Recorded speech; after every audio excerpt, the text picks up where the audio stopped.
Welcome back, and thanks for joining us at STLTV Live. I'm Vern Fuller, here with Dr. David T. Curiel. Doc, we're back, and thanks for being with us again. Well, as we were saying offline, about 10 years ago, Fortune magazine had a really unfortunate cover story, Why We're Losing the War on Cancer. Of course, we're not losing the war on cancer, but it felt that way at that time.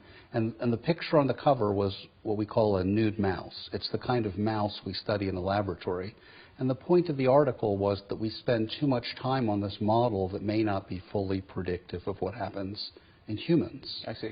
And honestly, if you look at the National Cancer Institute's animal budget, the money they give for research, 99% of the animal costs are for these mice that we use. And whereas they've had utilities, as I've said, they don't really recapitulate the human condition.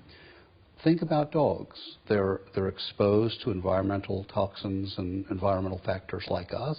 Absolutely. They're genetically outbred like us, and in every way are a model. And not only that, in many cases they get the same cancers that we get.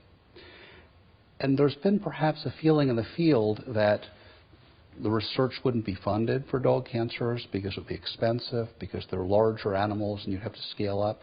But in fact, studying a research problem or a new therapy, even in a tougher system, if it gives you a better answer, is a better investment for the National Cancer Institute. Makes sense. So we started working with a bone cancer in dogs, and we found something quite amazing, that while studying a human condition to develop a human therapy, we developed a therapy for dogs. And our virus is now in clinical trials in the United States and in South America. And that was an added bonus, that a given intervention could impact both patient groups. In the same regard, we're now using dog models of melanoma for immunotherapy. We were just talking earlier about prostate cancer, and we... Yes. Yes. Enough said. We won't share. Right. But our models for prostate cancer were fully inadequate. And as Americans keep their animals alive longer, they get the diseases that people get when they get older. And now canine prostate cancer has become an emerging clinical problem.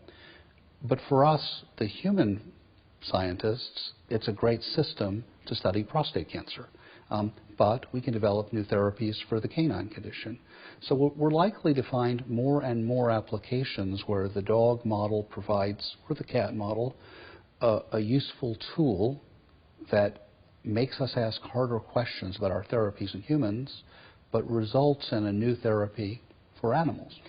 I think you're doing fascinating research, Dr. Curiel. I'm just curious. Are you able to do your research with animals uninhibited?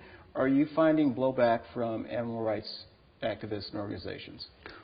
I mean, a tough question. I'd say that this concept of one medicine embraces physicians and veterinarians working together productively, and the physicians taking the lead with educating the public.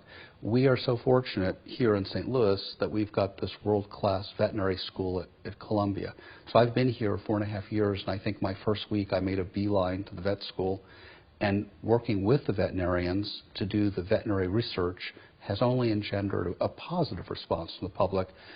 Owners are getting new therapies for their pets, and they're usually receptive and grateful. As an animal lover, I know there are owners who are just thanking God for you. Thank you so much. Sure. Up next on STLTV Live, we'll meet with a survivor who fought and beat a stage 4 cancer and has been free of the disease for the past 10 years.